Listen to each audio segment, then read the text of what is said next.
Bismillahirrahmanirrahim. Assalamualaikum warahmatullahi wabarakatuh. Mari kita awali kajian kita dengan baca Al-Basmalah. Bismillahirrahmanirrahim. Bismillah, alhamdulillah, salatu wassalamu ala rasulillah Nabiyina Muhammad bin Abdullah, la hawla wa la quwata illa billah, amma ba'du. Rabbi shrah li sadri wa yassir li amri wahlul 'uqdatam min lisani yafqahu qawli. Rabbana arinal haqqa haqqan warzuqna ittiba'ah wa arinal batila batila warzuqna ijtinabah. Qala Allah Ta'ala fi ayatil karim, a'udzu billahi minasyaitonir rajim. Bismillahirrahmanirrahim. Ya ayyuhalladzina amanu kutiba 'alaikumus syiyam kama kutiba 'alal ladzina min qablikum la'allakum tattaqun ayyaman ma'dudat ila akhiril ayah. Shadaqallahul azim.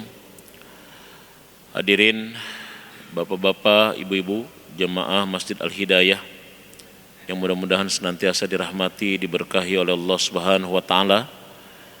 Puji syukur senantiasa kita panjatkan kepada Allah Subhanahu wa taala karena Allah pun senantiasa mencurahkan nikmat, inayah, hidayah, kesehatan, kesempatan kepada kita semua sehingga kita siang hari ini masih bisa menjalankan aktivitas ibadah salat zuhur berjamaah, di samping kita ibadah menjalankan aktivitas ibadah puasa kita di bulan Ramadan 1446 Hijriah ini. Mudah-mudahan seluruh rangkaian ibadah yang kita lakukan insya Allah diterima oleh Allah sebagai ibadah terbaik kita di hadapannya. Amin ya rabbal alamin. Hadirin jamaah yang dirahmati oleh Allah Subhanahu wa taala, insyaallah tema kajian kita pagi hari ini adalah akan membahas tentang 5 keunikan ibadah puasa ya. Keunikan ini termasuk keistimewaan ibadah puasa dibandingkan dengan ibadah yang lainnya. Ini perlu kita bahas, perlu kita kaji agar kita yang sudah berjalan ini 16 hari kita bukan hanya menikmati tentang berbukanya, tapi kita menikmati tentang puasanya.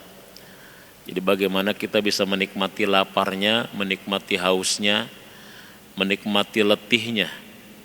Ya bukan hanya sekedar kita menikmati berbukanya. Jadi kalau saya bikin survei kecil-kecilan kira-kira di antara jamaah yang hadir ini, selama ini yang nikmat di Ramadan ini, yang nikmat dalam puasa ini, puasanya atau bukanya Pak kira-kira? Kira-kira? Yang nikmat ini puasanya atau bukanya kira-kira? Bukanya ya. Jadi tidak perlu kita bahas berarti kaji tentang tip-tip cara menikmati berbuka. Kayaknya nggak perlu ya. Karena kalau bab itu kayaknya kita udah hatam paginya. Jadi nggak perlu kita kaji tentang tip-tip cara menikmati berbuka. Wah. Yang perlu kita justru kaji adalah tip menikmati puasanya, menikmati laparnya. Jadi lagi lapar itu nikmat kayaknya gitu loh.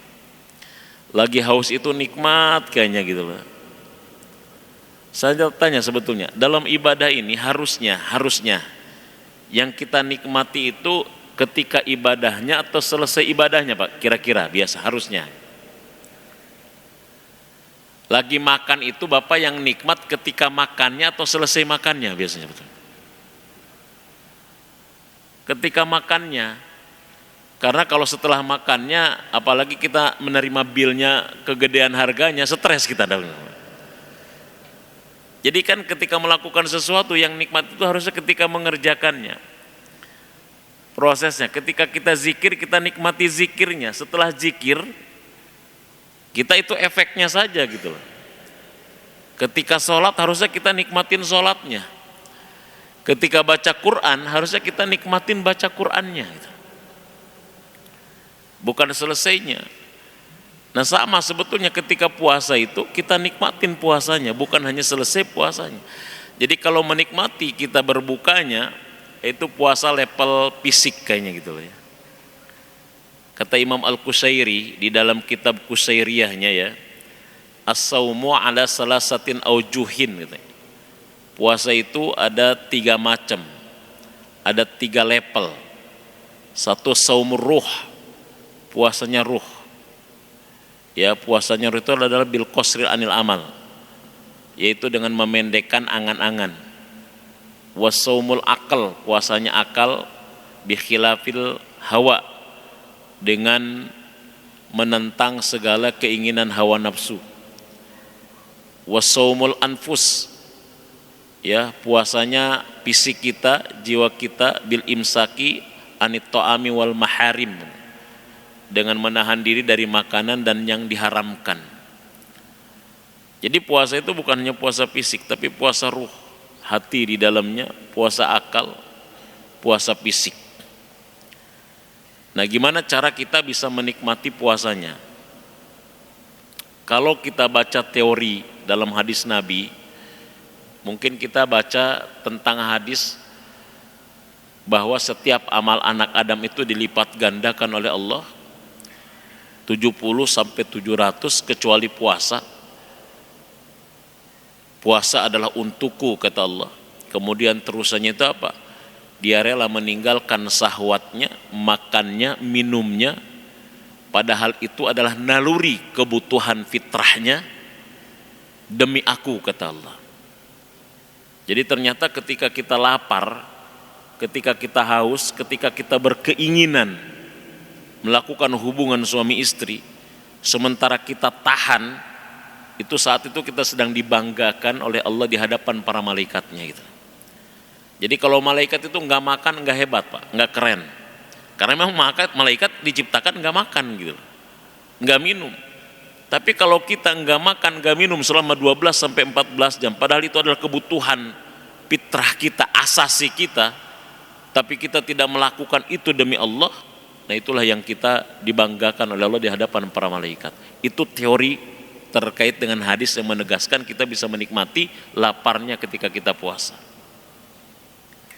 Tapi kan sekarang ilmu pengetahuan berkembang. Ada teori penelitian dari Yoshinari Ohsumi kan. Ohsumi itu populer Pak, sampai mendapatkan piala Nobel itu karena penelitiannya terkait dengan orang puasa. Ya.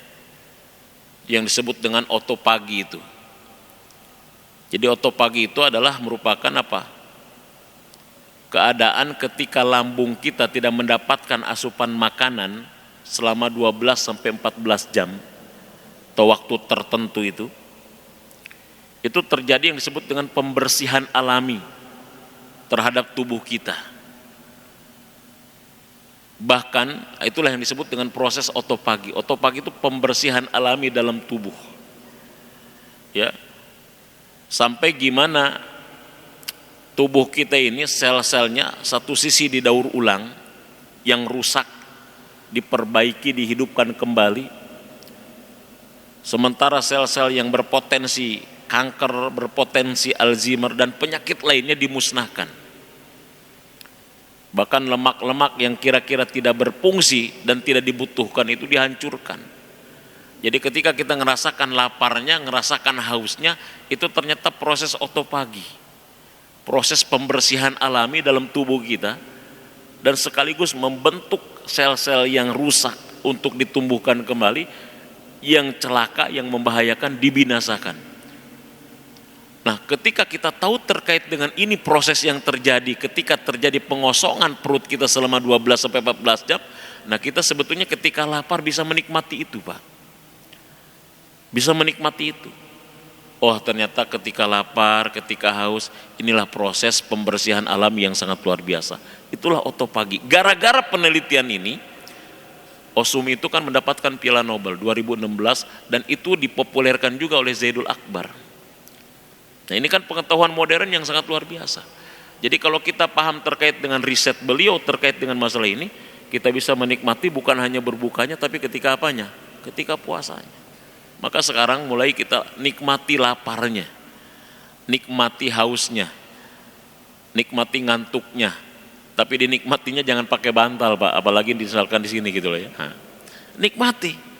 Kalau nikmati ketika berbukanya itu anak kecil juga bisa menikmati itu. Tapi bagaimana kita orang yang sudah biasa puasa itu, kita menikmati laparnya tentang puasa itu. Nah, oleh karena itu saya ingin membahas tema kita pada kesempatan siang hari ini tentang 5 keunikan daripada ibadah puasa dibandingkan ibadah yang lainnya. Pertama, keunikan ibadah puasa ini Pak, tadabur saya adalah satu-satunya ibadah mahdoh dalam rukun Islam itu yang ayat kewajibannya itu dibuka dengan ya ayyuhalladzina amanu. Jadi dalam Al-Quran ada 89 kali ayat yang dibuka dengan ya ayyuhalladzina amanu. Itu hanya ibadah mahdoh rukun Islam terkait dengan puasa yang dibuka diawali dengan ya ayyuhalladzina amanu yang secara langsung.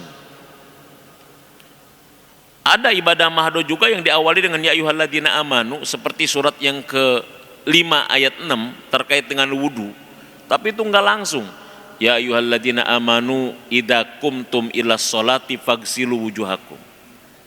Taruhlah kalau misalkan dua dengan ini. Tapi yang secara langsung tekstual letterlek ibadah mahdoh yang perintah wajibnya itu dibuka dengan ya ayyuhalladzina amanu, itu adalah ibadah puasa. Al-Baqarah 183 tadi. Selebihnya ayat yang diawali dengan ya ayyuhalladzina amanu itu terkait dengan muamalah, Pak.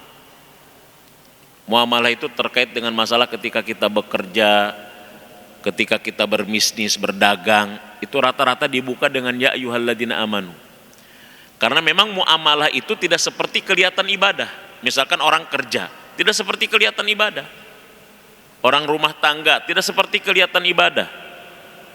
Orang berdagang, tidak seperti kelihatan ibadah. Nah, agar dagang kita, kerja kita punya nilai ibadah, maka Allah perintahkan untuk senantiasa didasari dengan iman. Misalkan, Bapak kerja di perusahaan yang sama, Pak, dengan durasi waktu yang sama dengan orang kafir. Kerja di perusahaan yang sama dengan durasi yang sama waktunya, gaji yang sama mungkin, tapi ini nilainya bisa beda.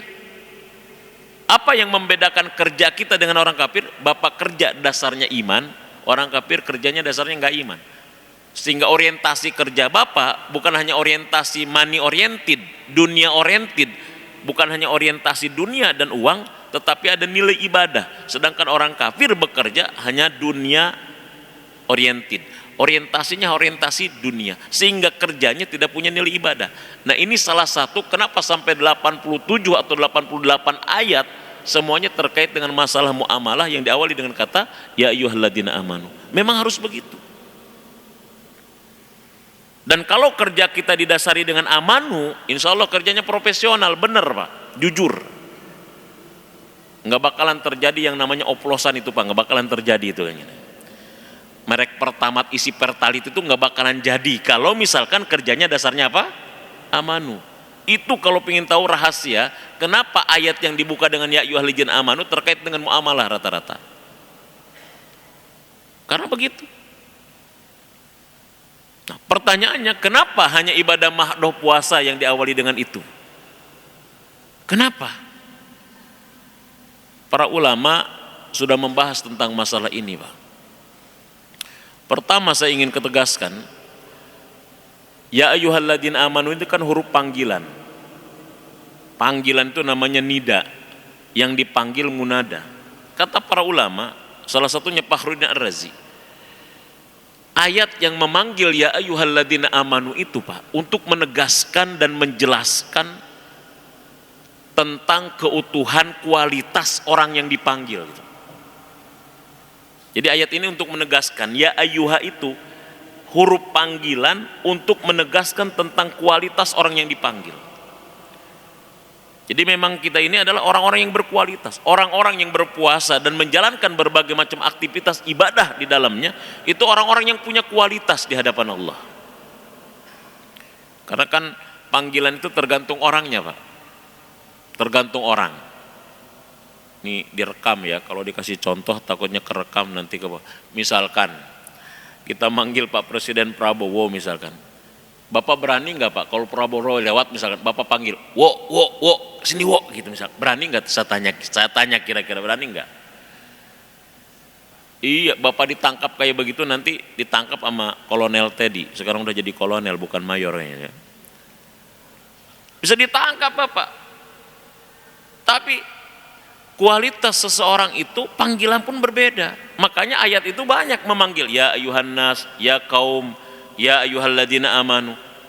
Nah, ketika Allah memanggil orang untuk puasa, itu panggil yang luar biasa. Ya ayyuhalladzina, hei orang-orang yang beriman. Kualitas kita itu udah kualitas mukmin, kualitas orang beriman. Karena level manusia kan Pak, dalam beragama kan ada 5. Pertama level terendah adalah manusia saja pokoknya, manusia. Yang kedua manusia yang muslim, Islam. Dari manusia dia muslim. Dari muslim dia ke mukmin. Kalau sudah mukmin dia ke muttaqin namanya. Yang kelima muhsinin, ihsan. Kalau sudah muttaqin ke muhsinin itu insya Allah sebetulnya bisa tercapai ke situ. Tapi muttaqin itu sudah cukup sebetulnya, karena ini sudah di zona aman kita. Jadi kalau kita sudah berada di muttaqin itu levelnya zonanya zona aman. Ya. Karena orang takwa itu di dunianya aman, di akhiratnya aman. Di dunianya dia setan sudah tidak lagi godaannya terlalu berpengaruh.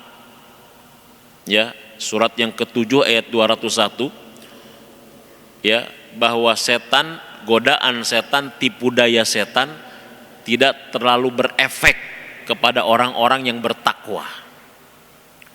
Innalladzina taqau idza masathum ta'ifu minasyaiton tadzakkaru fa idahum mubsirun.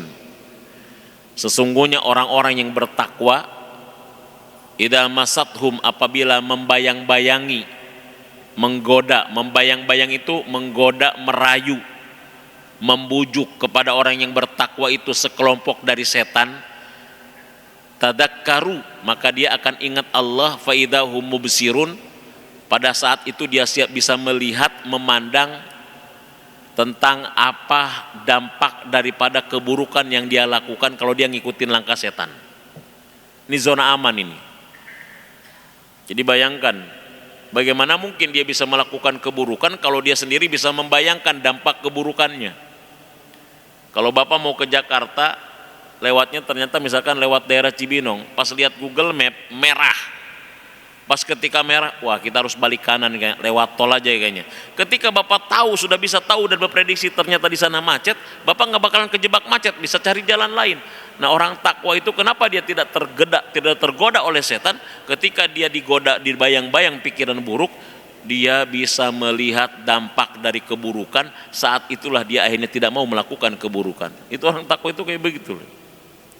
Betul ya, surat apa? Al-A'raf ayat berapa? 201 itu. Gitu.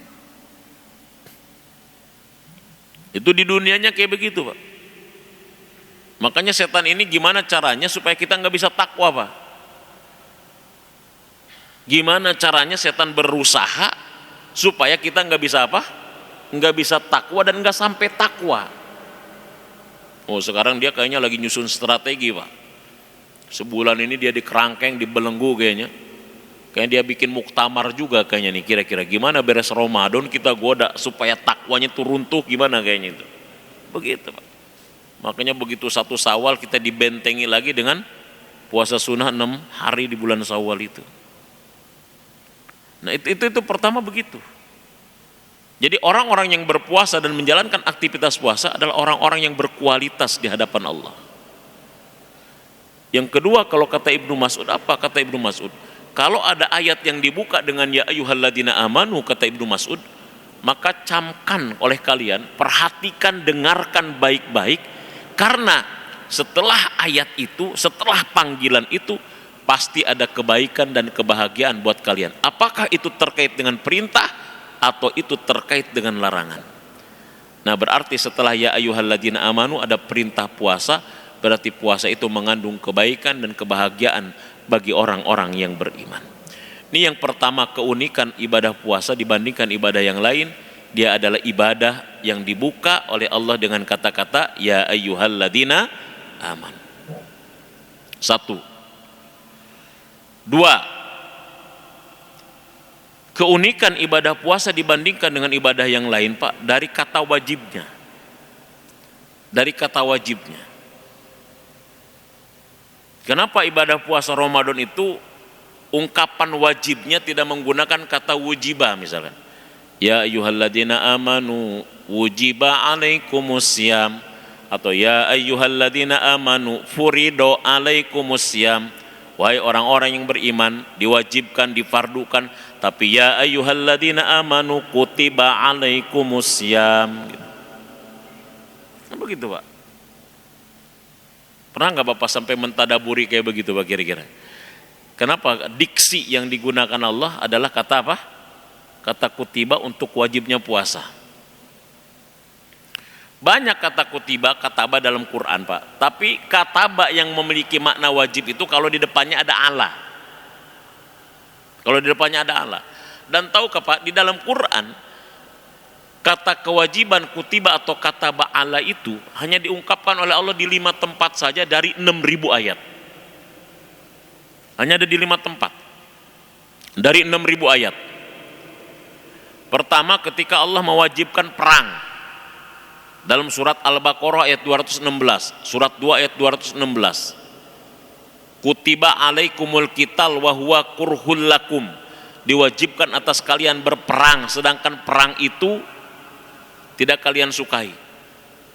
Jadi kewajiban puasa itu kayak kewajiban perang Pak. Itu satu. Dua, kewajiban dengan kutiba itu adalah ketika Allah mewajibkan kisos. Bahkan di dalam kisos itu apa? La'allakum tattaqun. Jadi kalau kita ingin takwa, salah satunya adalah dengan kisos, nerapkan hukum Islam. Bagaimana? Kapan kira-kira kita bisa takwa kalau kita harus menerapkan hukum Islam dulu kira-kira Pak? Di Indonesia kira-kira hukum Islam diterapkan kapan kira-kira Pak? Nggak tahu, nggak jelas. Itu kewajiban kisos. Al-Baqarah ayat 178. Yang ketiga, kewajiban kutiba itu ketika Allah mewajibkan kepada kita ketika Allah mewajibkan kepada kita untuk wasiat. Al-Baqarah ayat 180 kayaknya. Ya. Ketika mewajibkan wasiat. Ya, betul ya.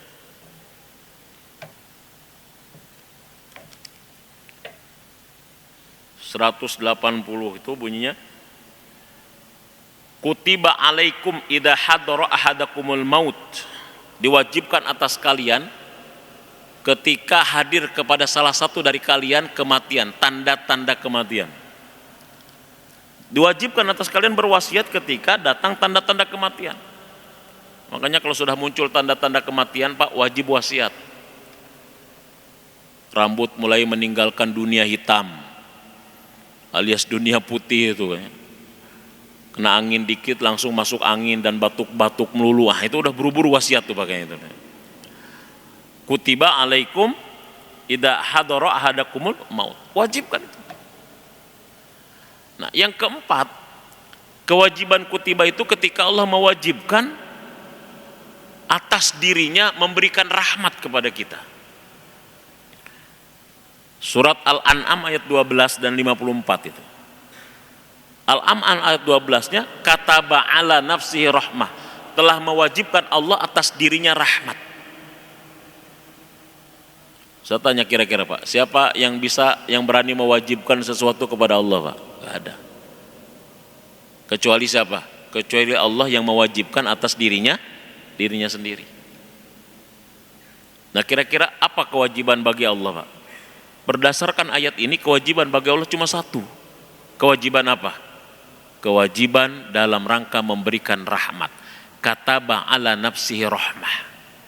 Allah telah mewajibkan atas dirinya memberikan rahmat kepada kita. Dan yang kelima adalah terkait dengan kewajiban puasa. Kutiba alaikumus siyam, diwajibkan atas kalian berpuasa.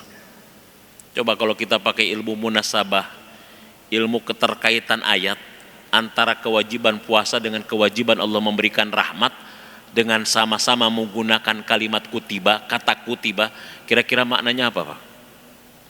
Jadi seolah-olah Allah ingin mengatakan begini, hei orang-orang yang beriman, telah kuwajibkan atas kalian puasa sebagaimana aku telah mewajibkan atas diriku terhadap kalian rahmat. Jadi satu, kewajiban kutiba itu maknanya adalah kewajiban yang mengandung rahmat, bukan kewajiban yang mengandung beban. Itu satu. Jadi kewajiban puasa itu kewajiban apa Pak? Kewajiban rahmat, kewajiban kasih sayang.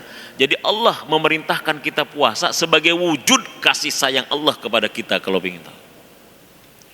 Makanya puasa jangan sampai dijadikan beban Pak. Kita sama dengan menyinggung Allah Pak, kalau kita menjadikan puasa ini sebagai beban.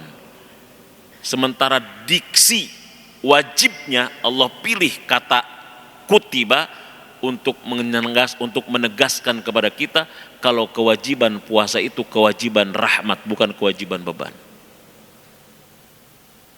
Kita kan selama ini kadang-kadang puasa seperti beban. Nggak ngantor, kenapa nggak ngantor? Maklum puasa ketiduran, nah puasa lagi gitu. Telat masuk sekolah, kenapa? Puasa kayaknya. Nggak produktif, kenapa? Puasa. Pokoknya puasa jadi kambing hitam aja pokoknya untuk menjustifikasi kemalasan kita. Padahal Rasulullah dan sahabat ketika puasa perang apa Pak? Perang Badar. Perang Badar itu perang apa? Perang terbesar dalam sejarah Islam. 300 lawan 1000 Pak. Perang orang Rasulullah. Dan itu menang. Kita kadang-kadang tepar sebelum perang Pak. Pada tepar semua. Ini kenapa? Perang Badar kayaknya gitu lah. Bukan perang Badar gitu. Ini kita kalau menjadikan puasa sebagai kambing hitam, kita menyinggung perasaan Allah Subhanahu wa taala yang Allah dengan kata kutibanya ingin menegaskan bahwa kewajiban puasa adalah kewajiban apa? Rahmat. Kewajiban rahmat. Makanya kalau misalkan kita balik misalkan. Ya, ini saya tadi searching lagi ya. Tentang hadis Jibril ya, itu dari Anas ternyata kan. Hadis Jibril itu kan datang kepada Nabi kan. Itu kalau Bapak baca surat Maryam, surat 19 ayat 71 kan. Itu surat Maryam itu surat 1971 kan ayat yang menggetarkan hati Nabi ketika disampaikan oleh Jibril kepada Rasulullah. Karena ayat itu menegaskan bahwa semua manusia termasuk umat Rasulullah itu akan masuk neraka. Wa im minkum illa wariduha kana ala rabbika hatmam maqdiyah. Tidak ada satu orang pun di antara kalian melainkan pasti akan mendatangi neraka. Kalau dalam tafsir Munir, warid di situ maknanya dua, mendatangi dan memasuki. Memasuki neraka. Kana ala rabbika hatmam maqdiyah. Dan itu adalah keputusan Tuhan. Itu adalah keputusan Allah. Betul Pak ya? Ayatnya 1971 ya. Keputusan Allah. Ayat ini kan ketika sampai kepada Nabi kan sedih Pak. Nah, dalam penjelasan ayat ini ada hadis Nabi Sallallahu Alaihi Wasallam. Jibril datang kepada Nabi, kemudian Jibril itu menyampaikan informasi tentang dahsyatnya neraka dan menjelaskan tentang macam-macam neraka. Kata Jibril, neraka itu ada 7. Neraka yang pertama untuk golongan 1, golongan A, golongan B, golongan C, sampai Jibril menjelaskan 6 neraka. Tapi Nabi Jibril stop di situ. Tapi sebelumnya Jibril sudah menjelaskan kalau neraka itu ada 7. Maka Rasul mendesak, wahai Jibril, bukankah kau tadi menjelaskan kalau neraka itu ada 7? Kata Jibril, iya. Lalu kenapa kau tidak sebutkan yang ke-7? Jibril nggak berani, karena Jibril nggak tega dengan Rasulullah Sallallahu Alaihi Wasallam. Karena desakan Nabi, Jibril kemudian menjelaskan bahwa neraka yang ke-7 itu adalah untuk umatmu yang berdosa dan mati sebelum bertobat. Nabi pingsan Pak, pingsan Nabi. Di pangkuan Jibril disadarkan, sadar lagi. Kata Rasul, apakah ada umatku yang masuk neraka? Kata Jibril, ada. Umatmu yang mati belum sempat bertobat. Pingsan lagi Nabi. Konon Nabi sampai 3 kali pingsan pas saat itu. Itu Rasul. Sampai dalam riwayat Nabi itu tidak berkomunikasi dengan para sahabatnya, kecuali Nabi itu untuk melakukan sholat berjamaah. Selesai sholat berjamaah langsung pulang, selesai sholat berjamaah langsung pulang, nangis sampai basah sejadahnya. Nabi minta sama Allah karena Nabi kaget ada umatnya yang akan masuk neraka, sedangkan neraka sudah dijelaskan Jibril begitu sangat dahsyat dan luar biasa itu. Tangisan Nabi inilah yang memohon dia kepada Allah agar umatnya tidak masuk neraka sampai turun ayat yang ke-72-nya. Makanya bahasanya summa. Summa itu kalau dalam ilmu nahu, Pak, itu adalah untuk huruf atop, kata sambung, tetapi fungsinya di kemudian hari. Adanya jarak yang jauh antara yang melakukan A dengan melakukan B misalnya. Coba kalau diperhatikan dalam Quran, summa itu rata-rata untuk sesuatu yang jauh. Maksudnya jauh di sini lama gitu. Beda dengan fa. Misalkan idza arada syai'an ayyakula lahu kun fayakun. Ini cepat. Tapi kalau summa itu lain. Kemudian menunjukkan ada jarak yang cukup lama gitu. Jadi artinya 71 dengan 72 itu tidak langsung turunnya, Pak, kalau ingin tahu. 71 dulu turun, Nabi nangis minta kepada Allah agar umatnya tidak ada yang disentuh neraka. Muncul 72 sebagai pengkabulan atas doanya Nabi. Tsumma nunajjil ladzina taqaw wa nadharuz zalimina fiha jithiyya. Kemudian kami akan selamatkan orang-orang yang bertakwa, membiarkan orang zolim dalam neraka dalam keadaan tertunduk. Padahal tadinya nggak ada pengecualian ya, wa im minkum ya. Ayat 71 ada pengecualian nggak? Nggak ada pengecualian ayat 71. Ayat 71 itu nggak ada pengecualian, Pak. Wa im minkum illa. Itu kalau misalkan ada nafi, kemudian ada istisna menunjukkan kepastian. Udah begitu dikuatkan dengan kana ala rabbika mathidiyah. Itu sudah diputus kana hatman makdiyah. Ayat 71 nggak ada pengecualian, Pak. Jadi Nabi minta sama Allah, kemudian turun ayat 72. 72 itulah mengecualikan kecuali orang-orang yang bertakwa. Jadi takwa ini adalah syarat kalau kita ingin masuk surganya, tidak harus tersentuh api neraka. Pertanyaannya Nabi kemudian, gimana caranya umatku bisa takwa wahai Allah? Kan begitu Nabi kayak begitu.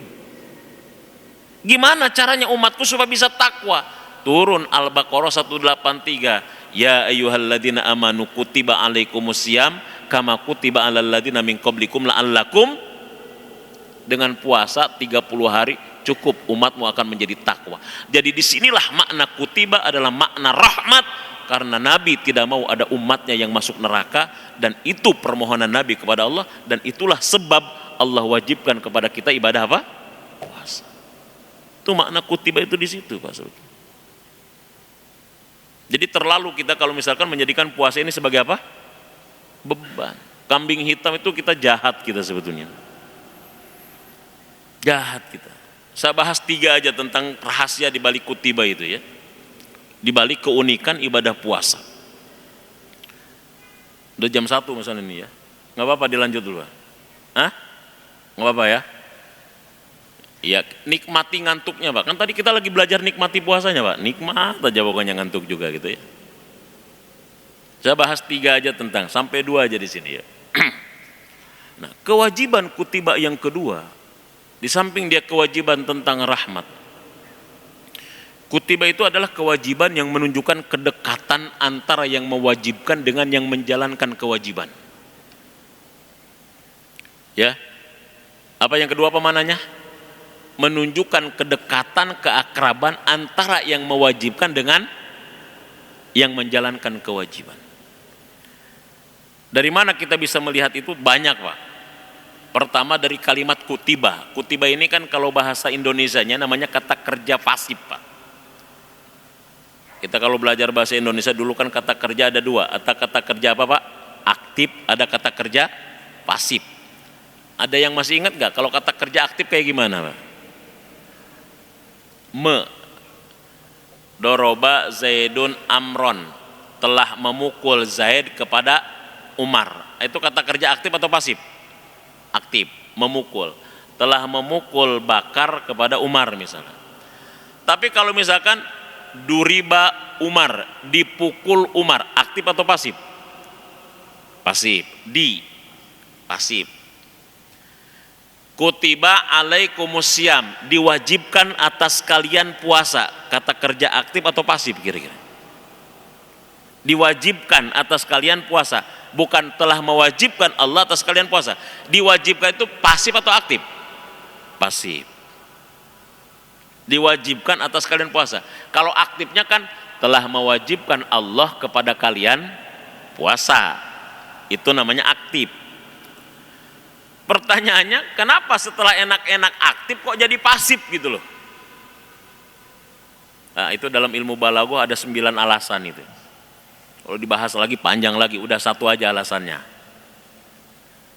Itu ada 9 alasan merubah kata kerja aktif menjadi pasif itu ada 9 alasan. Satu aja, kata kerja aktif yang dirubah menjadi kata kerja pasif, kataballahu alaikumusiyam jadi kutiba alaikumusiyam, itu menunjukkan saking dikenalnya yang mewajibkan itu, saking dikenalnya yang memerintahkan, yang mensyariatkan puasa itu, sampai tidak perlu lagi disebutkan namanya gitu. Kan di situ nggak ada nama Allahnya. Ya ayyuhalladzina amanu kutiba alaikumusiyam kama kutiba alal ladzina min qablikum la'allakum tattaqun. Nggak ada Allahnya. Tapi kalau kita ditanya siapa yang mewajibkan puasa kepada kita, pasti jawabannya siapa? Allah. Padahal di mana letak Allahnya dalam ayat itu? Ada enggak? Enggak ada. Kenapa? Saking dekatnya, saking dikenalnya yang mensyariatkan puasa itu, enggak perlu disebut lagi. Masya Allah. Udah begitu apa? Udah begitu kata gantinya Pak, mukhatabnya pakai alaikum. Telah diwajibkan atas kalian berpuasa. Kalian itu pihak kedua yang diajak ngobrol Pak. Jadi seolah-olah ketika Allah mewajibkan puasa kepada kita, kita sedang diajak bicara langsung oleh Allah untuk menunjukkan kedekatan antara ibadah puasa. Masya Allah. Ini uniknya puasa kayak begitu. Uniknya puasa kayak begitu. Nah yang ketiga, kewajiban dengan kata kutiba dimajhulkan, dijadikan kata ganti aktif itu, bahwa kewajiban puasa ini Pak adalah ibadah yang ayyama ma'dudat. Jadi puasa ini ibadah yang limited edition. Ibadah yang terbatas waktunya. Saya bahas sedikit ayyama ma'dudat nih ya, ayyama ma'dudat. Ayam ini kan jama taksir, itu ayam dari af'al. Tapi jamaknya namanya jam'ul killah Pak. Jadi jamak itu ada dua, ada jamak killah, jamak yang sedikit, jamak tapi sedikit, hitungannya 3 sampai 10, itu namanya jam'ul killah. Jam'at taksir killah itu 3 sampai 10 itu jamak killah, jamak yang sedikit. Sedangkan makdudat ini jamak muannas salim, tapi dia jam'ul kasroh. 10 sampai tak terhingga, sampai 10 sampai sekian triliun, namanya jama kasroh. Jadi jama itu ada dua, ada jam'ul killah 3 sampai 10, ada jam'ul kasroh 10 sampai triliunan, itu namanya jam'ul kasroh. Ini jama killah menempati jama kasroh. Jama yang sedikit menempati jama yang banyak. Maksudnya apa? Maksudnya adalah seolah-olah orang yang mengatakan begini, hei orang beriman, ibadah puasa, pakai bahasa Betawi lah, ibadah puasa yang gua wajibkan sama kalian itu adalah ibadah yang cuma 30 hari di antara 365 hari. Itu bahasa Betawinya begitulah kurang lebih, biar paham kita Pak. Jam'ul killah itu begitu maksudnya. Kalau dipresentasikan berapa persen kira-kira? Ibadah puasa yang gua wajibkan itu cuma 8,2%.